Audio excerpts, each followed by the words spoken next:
Polisi menangkap belasan anggota Ormas yang menduduki lahan milik BMKG di Pondok Aren, Tangerang Selatan. Anggota Ormas tersebut langsung diangkut menggunakan mobil Rasmob Polda Metro Jaya. Belasan anggota Ormas diamankan tim gabungan dari Polda Metro Jaya dan Polres Tangerang Selatan di sebuah lahan sengketa di Pondok Aren, Tangerang Selatan. Anggota Ormas tersebut sempat berselisih dengan petugas BMKG. Mereka bersikukuh bila lahan tersebut milik ahli waris dan bukan milik BMKG.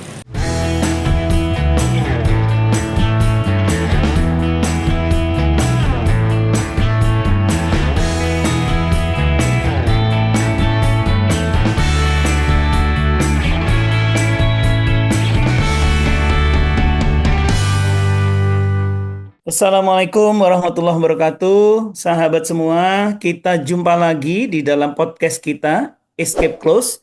Dan kali ini kita bersama dengan dua pakar hukum.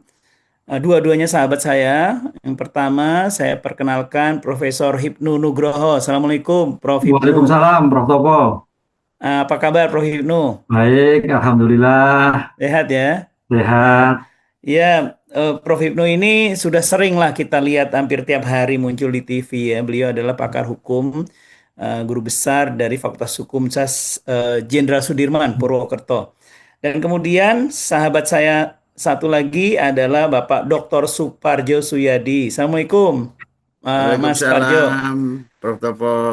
Sehat, Mas Parjo? Sehat, alhamdulillah, Ya, sehat.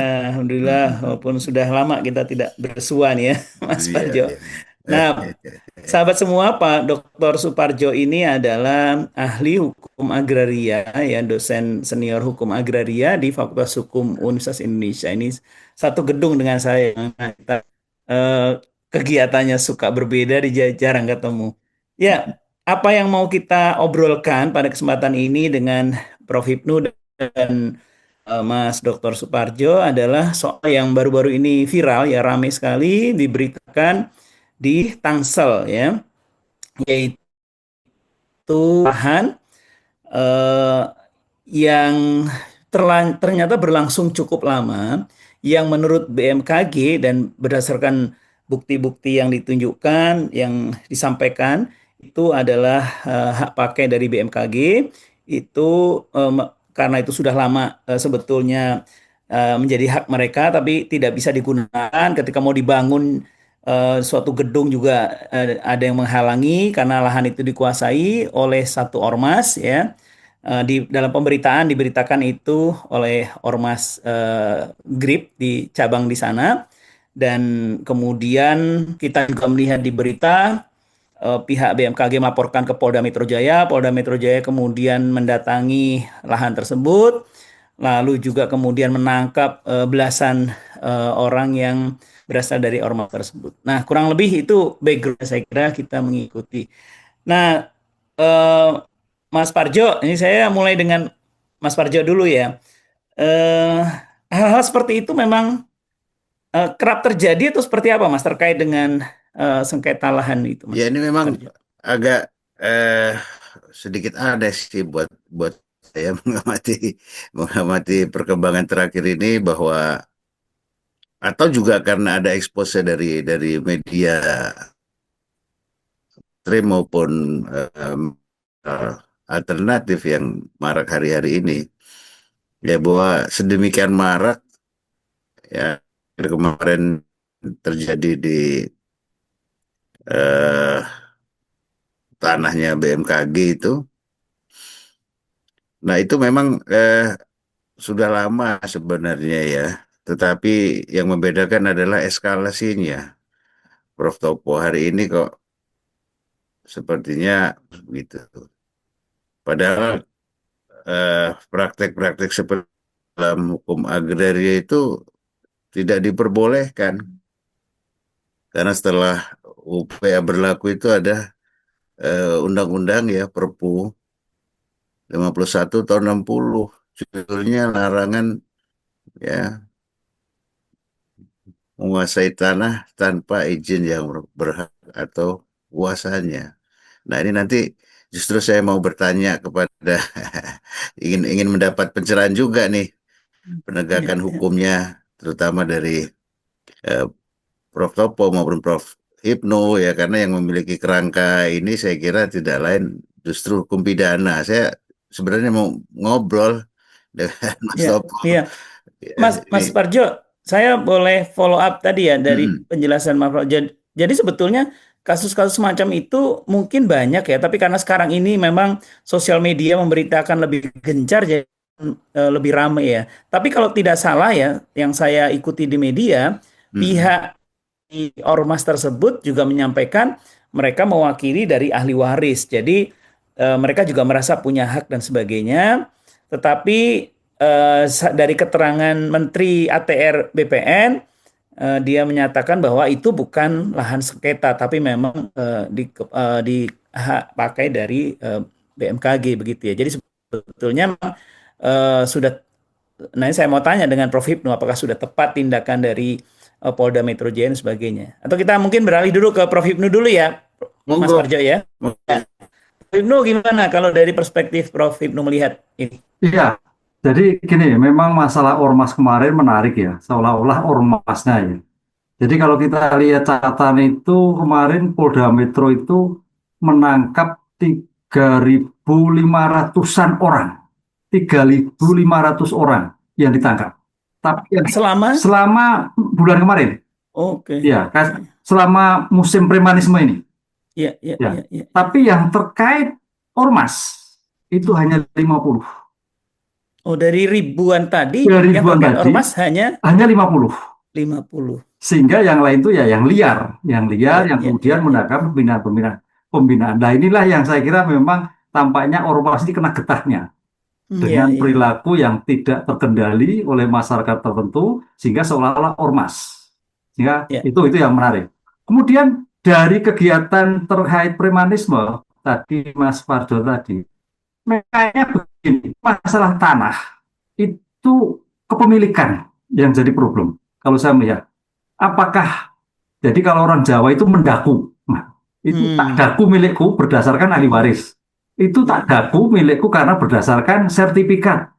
Padahal sertifikatnya mungkin bermasalah. Ingat loh, di Jakarta itu kadang-kadang satu wilayah sertifikatnya bisa 3, bisa 4. Mana yang benar? Ini nanti Mas Parjo nanti. Saya tahu ini karena kemarin beberapa kali diajak diskusi tentang mafia tanah. Mhm. Nah, Iya, mafia tanah ini yang jadi problem besar ini. Sehingga iya. seolah-olah yang tadinya mungkin mengaku ahli waris betul, padahal tidak.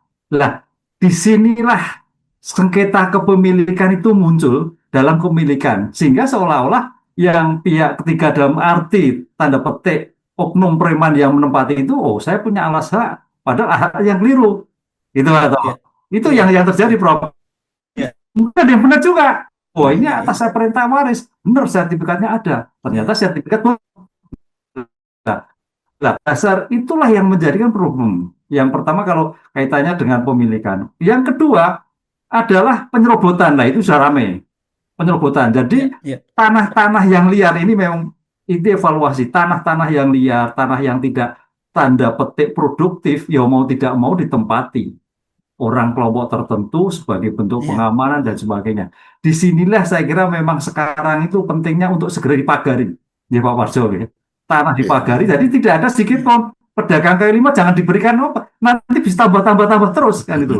Itu bagus Iya. sengketa itu untuk mengantisipasi PT KAI. Oh, itu begitu dia pagar tidak ada satupun. Coba kalau dia dipagar bertumbuh lah. Disinilah yang akhirnya tadi Hmm. sengketa masalah pidana, penyerobotan, sengketa masalah perdata kepemilikan, itu tuh dong kalau orang Jawa. Mana yang benar lah? Kemarin perdebatannya, lu ternyata ini kenapa dulu tidak pernah didiskusikan? Kenapa ada pemilikan dari ahli waris? Ini Hmm. kan saya kira juga pemerintah setempat atau wilayah setempat yang Iya. tidak memastikan kepemilikan itu.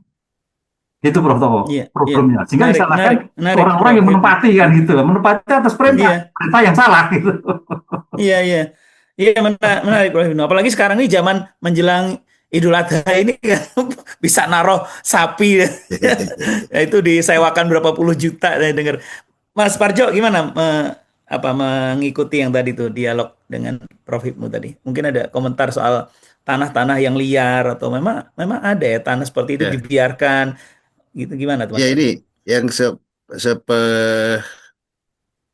sepengalaman saya, sepengetahuan saya justru eh, banyak tuh aset-aset Pemda ya yang terutama di Jakarta, benar lah, Prof.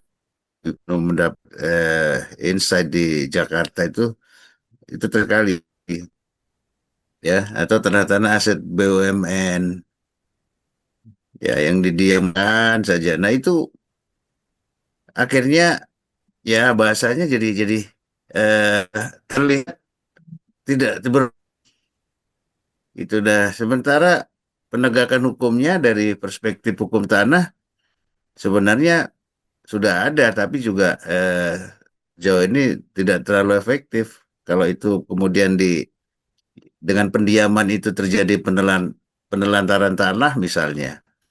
Atau kedua juga kaitan dengan eh, pencegahannya, ada kewajiban bagi para pemegang hak ya yang sudah menerima hak atas tanah itu untuk memberi batas, memagari,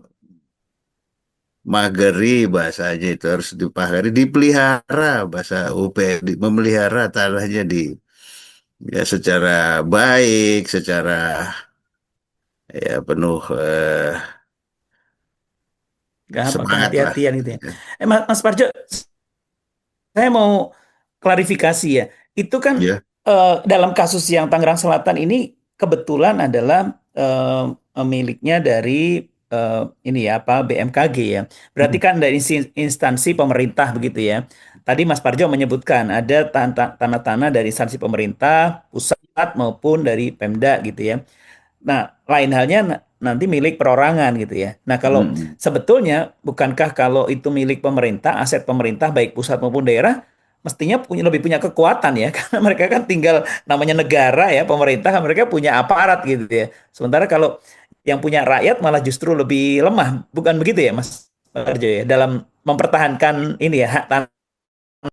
Nah, memang ada semacam anomali lah katakan itu, Prof. Seperti itu. Ya, ya tanah-tanah aset-aset Pemda atau aset instansi pusat atau bahkan BUMN itu malah yang terakhir kan seperti kita ya ini kaitan dengan juga sambung ini tadi kita bicara tanah aset terus yang di Pancoran itu belum lama juga kan setahun 2 tahun yang lalu itu sampai timbul bentrok fisik kan. Ini Pancoran Jakarta, Bu, ya? Pancoran Jakarta Selatan ya. Iya, yang tanah-tanah aset Pertamina itu sudah banyak didiami, udah berpuluh-puluh tahun yang lalu. Belakangan mau di di apa Manfaatkan. dibukukan, ditertibkan lah itu Iya, kendala iya, iya. seperti itu karena ya kalau bahasa kita secara akademis pasti kita akan mengatakan itu sudah tidak menjalankan kewajibannya mereka untuk menjaga tanahnya. Saya Iya, kira itu iya. kalau kita ambil satu titik persoalannya bahwa si penerima hak atau pemegang hak tidak menjalankan kewajibannya setelah menerima hak atas tanah itu. Iya, iya, iya. Bro. Makasih Mas Jo. Prof Ibnu, kalau tadi kalau dari pernyataan Prof Ibnu kan tadi ormas ini seolah-olah mendapat getahnya karena sebenarnya banyak preman atau banyak Ya, kelompok-kelompok yang bukan bagian dari ormas yang menduduki atau menguasai gitu ya. Makanya ya. kalau kita ikuti berita kalau nggak salah yang dari Grip Pusat atau apa sekarang mau melakukan penertiban terhadap anggotanya apa. Itu ya Prof Hipnu mengikuti ya Iya, berita itu ya. betul. Hmm.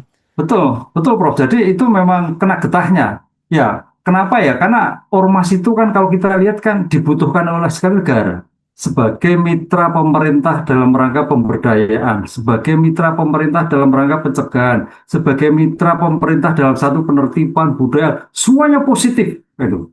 Makanya dalam ormas itu ada naungan Depdagri. Kalau di daerah di bawah Kesbang Limas. Nah, sekarang pertanyaannya kalau memang dikatakan ormas bermasalah, sejauh mana peran Kesbang Limas dalam rangka pembinaan? Sejauh mana Kesbang Limas dalam rangka melakukan evaluasi, pendataan, pembinaan, dan sebagainya? Ini saya kira harus evaluasi pemerintah daerah. Sehingga jangan-jangan seolah ormasnya. Lah, getahnya itu tadi saya begitu lihat laporan dari Baris Krim, 359 orang yang terindikasi ormas hanya 50. Nah, itu kan berarti tantangan sendiri, berarti kan masyarakat banyak yang melakukan tindakan-tindakan berinvestasi. Apakah karena mungkin ekonomi, apakah memang ikut-ikutan, apakah karena memang tidak ada penegakan hukum, karena tidak ada kontrol. Kalau ormas pasti kontrol. Sehingga kemarin kalau kita lihat beberapa ormas lakukan penertiban.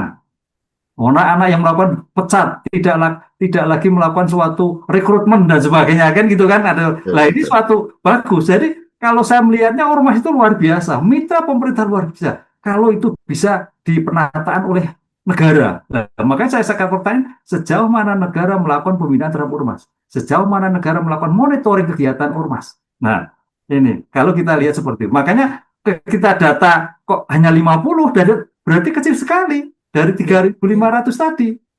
ya, Bagaimana ya, ini negara melihat seperti itu? Nah, itu Mas. Sehingga kalau terjadi masalah-masalah yang terkait dengan pendudukan, pemanfaat ya, itu ya, mungkin ya ya, efek karena mungkin monitoring, pembinaan, evaluasi, nah, ya, kurang mendapatkan suatu perhatian. ya, Itu. ya, ya. Menarik, menarik. Nah, kalau saya masih heran gini ya, Mas Parjo dan Prof. Hipnu, kenapa sampai kasus ini bisa bertahun-tahun gitu ya, Ya, sehingga sampai em, apa ya, manfaat ekonomis dari suatu lahan misalnya menjadi hilang, ya, itu kan akhirnya merugikan negara tentu ya, atau merugikan pemasukan negara atau pemerintah. Nah, kenapa atau faktor apa yang membuat ini terjadi ya, Mas? Mungkin dari segi hukum agraria atau hukum pertanahan, Mas Parjo melihatnya bagaimana, Mas? Ya, ini juga ada ada pengalaman ya. Ini salah satu yang yang sempat saya jumpai ya. Ini katakanlah ini bagian dari Pusdiklatnya Pertamina ya. Begitu luas tanahnya, begitu potensinya. Ya, tetapi eh, menjaga maintenance-nya untuk layak digunakan ya, misalnya punya lapangan golf, punya banyak fasilitas-fasilitas itu, tetapi katakanlah eh, eh, top manajemen di situ tidak punya entrepreneur ya, sampai eh, kita kita sendiri sedih melihatnya gitu ya, bahwa eh, di luar sana orang ya mencari sih kan sudah sejak lama dapat lokasi yang sangat bagus gitu, tapi akhirnya Kupating Belangkra itu Aduh, ndak kalau ini ya diterjemahkan agak susah tuh bahasa ke bahasa itu. paling Pating belanggar. Blangkra itu istilahnya manajemennya atau iya, iya. asetnya itu, nah itu salah satu simpulnya yang Kebanyakan hak apa sih Mas Parjo yang biasa digunakan oleh instansi pemerintah itu untuk mendirikan gedung dan sebagainya itu hak ya, apa Mas Parjo?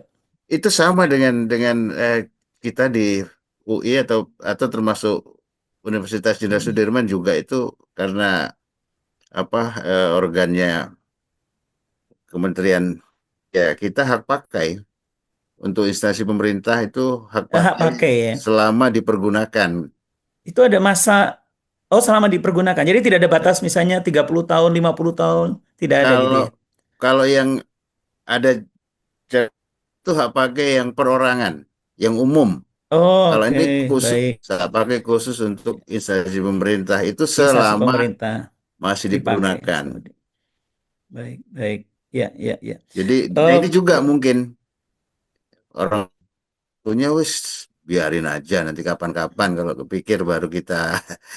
iya, iya, Nah iya, mungkin iya. ini juga nih di sisi lain tadi kembali lagi ya dari internal perspektif hukum tani sendiri, yaitu tadi eh, Iya, penegakan hukumnya plus agak menyamping sedikit ke perbendaharaan negara.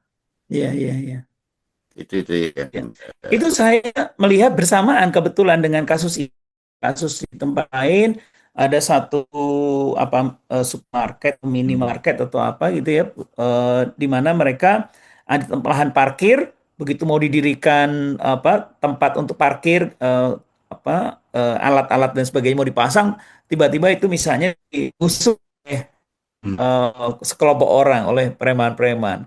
Dan itu mungkin terjadi di banyak tempat mungkin ya. Nah, Prof. Hipnu mengamati balik lagi nih soal Ya. premanisme ini. Kan seolah-olah negara tidak hadir ya Prof Hipnu. Iya, Ini hukum pidana ini seolah-olah kalau viral nah baru muncul penegakan hukum. Gimana Prof Hipnu melihatnya iya, ini? betul Prof. Topo. Jadi sekarang itu lagi musim di mana-mana Polres, Polda melakukan operasi premanisme.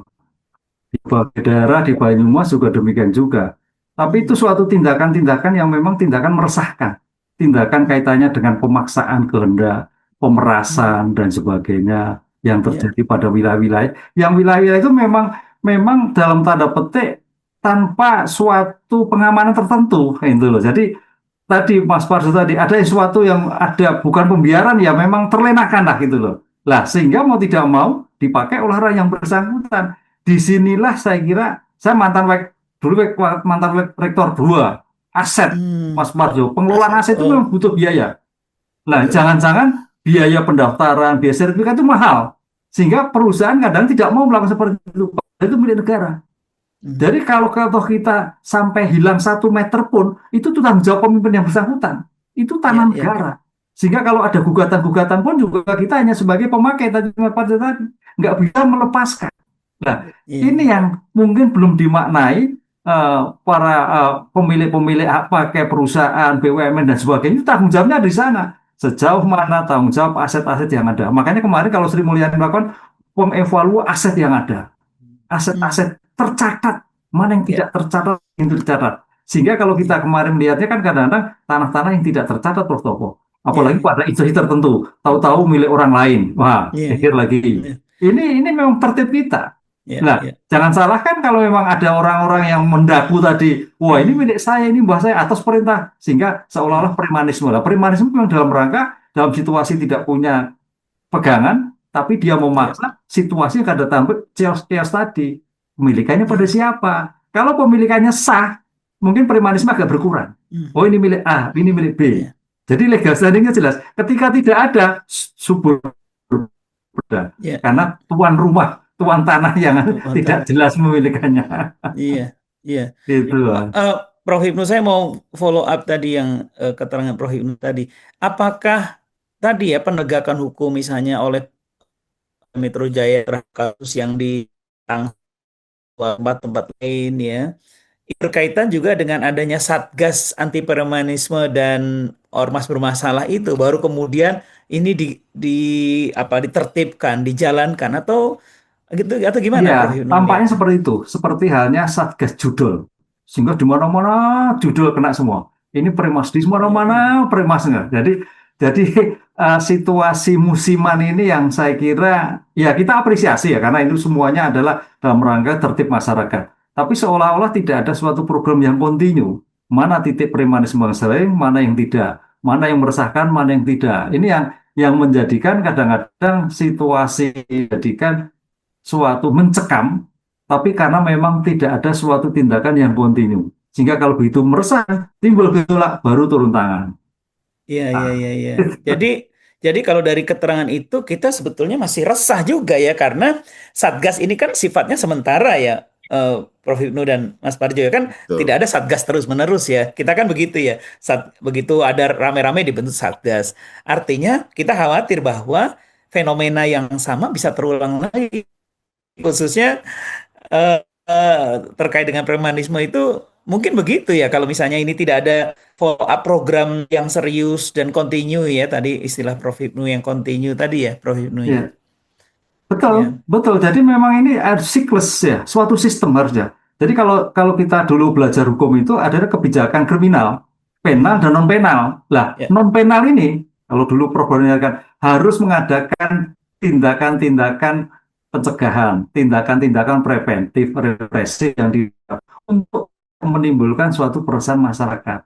Nah, Hmm. inilah yang oleh karena itu kalau kita lihat dulu itu ada apa namanya Polmas itu bagus semua tuh masyarakat dan sebagainya.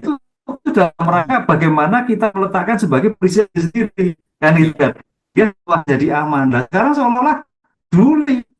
bagi kepentingan perut, kepentingan jelas pemilikannya, wah itu milik saya ini. Iya, iya, Mumpung ada waktu, iya, mumpung ada kesempatan, iya, itu yang terjadi sehingga terjadi situasi yang tidak terkendali. iya, iya, iya. Iya, sepakat, sepakat, Prof. Ibnu. Nah, Mas Parjo, kan gini, kita ini orang-orang pidana, itu biasanya pidana itu kan senjata pamungkas yang terakhir ya. Kalau dari sektor hukum pertanahan, BPN, ATR ya, hukum pertanahan, agraria itu bisa mengatasi atau menyelesaikan atau ada mekanisme preventif dan pencegahan dan mekanisme lainnya sesuai hukum pertanahan, tentu kan hukum pidana itu tidak perlu digunakan. Tapi ternyata akhirnya sering harus digunakan. Gimana dari perspektif hukum agraria, Mas Parjo? Ya, kalau eh, persoalan itu tentu kita gunakan kondisi kesadaran hukum, Hmm. kesadaran Ya, hukum ya. tadi. Nah, ini juga yang saya Hmm. kembangkan di kita dari Tata Bumi itu sesungguhnya kita yang berkesempatan memiliki tanah itu adalah karunia Tuhan Yang Maha Esa. Jadi bagaimana sebagai penerima karunia itu kita harus ya bersyukur dan eh, amanah dan menggunakan tanahnya Ya. sebaik-baiknya Hmm. tadi bahasanya dipelihara, dikerjakan, dimanfaatkan Ya. supaya Ya. yaitu tadi hakikat hubungan manusia dengan tanah sebagai karunia Tuhan tadi ya seperti halnya hakikat penciptaan manusia dan Hmm. alam semesta. Jadi saling menjaga, saling eh, melindungi, menghidupi. Ya. Ya. Tadi Mas Jo istilahnya tata bumi ya, Mm-mm. tata bumi. Ya, nah dalam konteks yang kita diskusikan ini, gimana sih tata bumi itu tadi bisa difahami oleh masyarakat luas, juga oleh pemerintah khususnya tentu ya. Gimana tuh ya, Mas Jo sebaiknya ya? Ya justru eh, saya kembangkan ini ya ini kan juga saya diajari oleh senior-senior termasuk Mas Topo dulu ya. Ya mulailah dengan satu ayat dulu. Ternyata satu ayat ini Hmm. satu pasal 1 ayat 2 ini sedemikian. Jadi dari situ saya memikirkan, loh ternyata ini banyak persoalan sehingga saya membuka suatu perspektif baru terhadap hukum tanah nasional itu, hakikat hubungan manusia dengan alam semesta, dengan tanah.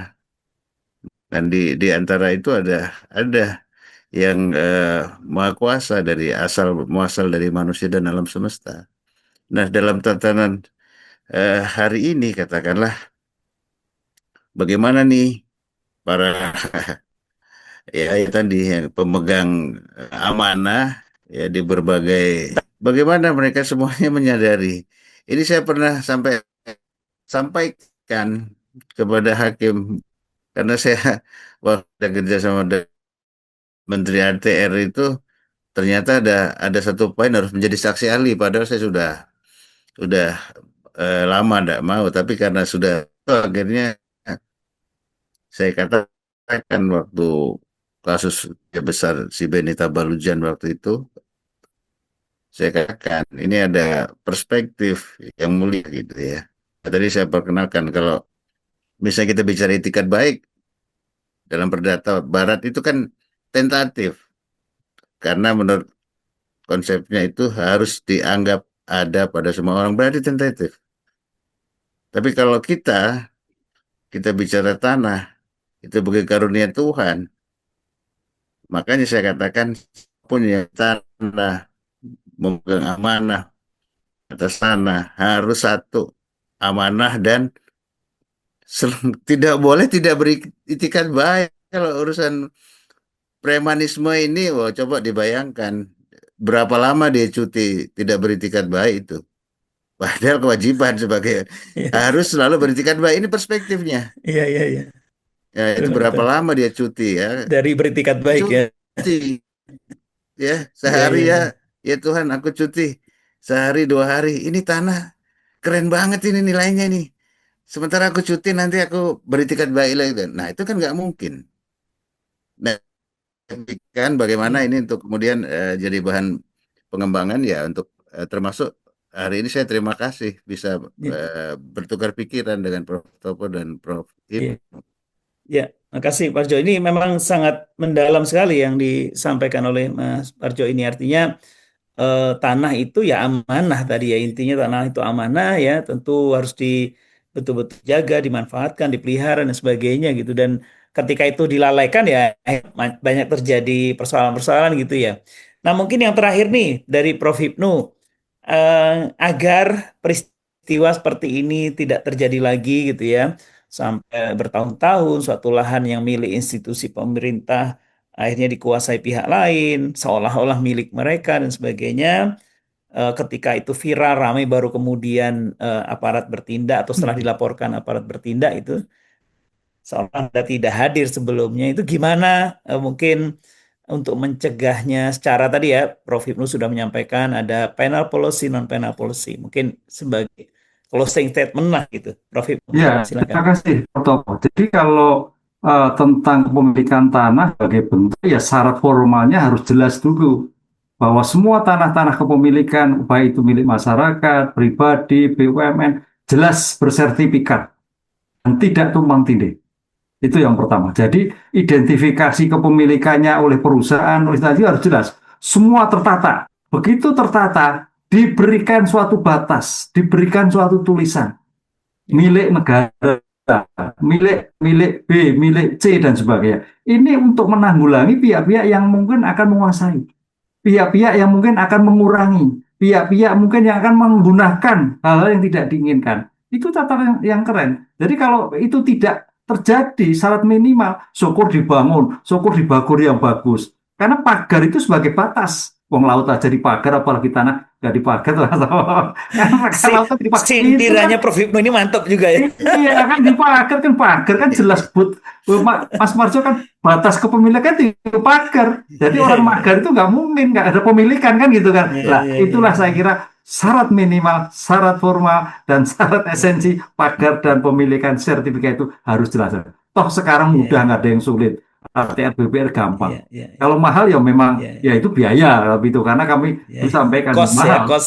kosnya. Tapi kan Iya, pilihannya jelas gitu. Jangan sampai malah iya, iya. pembiaran, siapa tahu nggak usah didaftarkan. Nah ini Hmm. itu sudah mindset jelek sekali itu suatu saat bisa hilang itu. Iya, iya. Ya, Itu makasih, bro. makasih Prof. Hipnu. Tadi Prof. Hipnu kasih contoh yang menarik dari PT KAI ya kalau nggak salah Iya, ya. iya, PT KAI itu memang luar biasa. Kalau PT KAI itu revolusinya luar biasa ya, Prof. Hipnu ya. iya, Wah itu pagerin, oh pedagang kaki lima bisa di apa dikeluarkan dari situ. Wah luar biasa. Nanti kita iya, kapan-kapan ngobrolin itu ya. iya. Makasih Prof. Hipnu. Prof. Mas Parjo nih, Insya Allah ke depan Prof ini ya, saya doakan dari sekarang. Mas Parjo, Amin. silakan. Mungkin ada eh, perspektif lain gimana agar hal seperti ini, khususnya dari segi hukum pertanahan bisa lebih termanage lagi ke depannya. Silakan, Mas Parjo.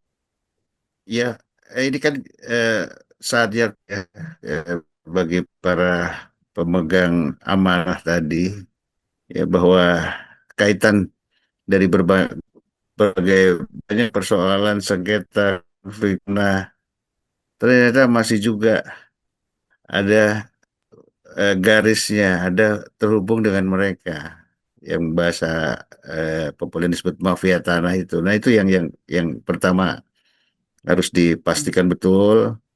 Kemudian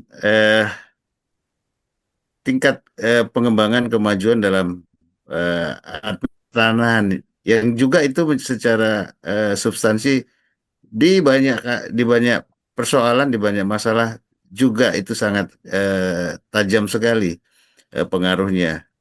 Nah, mudah-mudahan dengan menyadari tadi ya dengan satu ayat tadi ya harus amanah kita pada posisi masing-masing. Ya mudah-mudahan kalau amanah semua, ya semuanya amanah, semua sadar, ya mudah-mudahan akan ada pertolongan dari Tuhan. Kalau semuanya lupa, ya bagaimana nasib eh, bangsa ini ke depan yang semakin sulit saya Iya, kira ini kita tidak membuat refleksi secara iya. cepat, tepat. Saya kira demikian, Prof. Ya, makasih Mas Parjo. Ini sangat reflektif sekali ya, sangat filosofis dan reflektif. Ini saya ingat soalnya disertasi Mas Parjo ini juga sangat filosofis dan reflektif ya.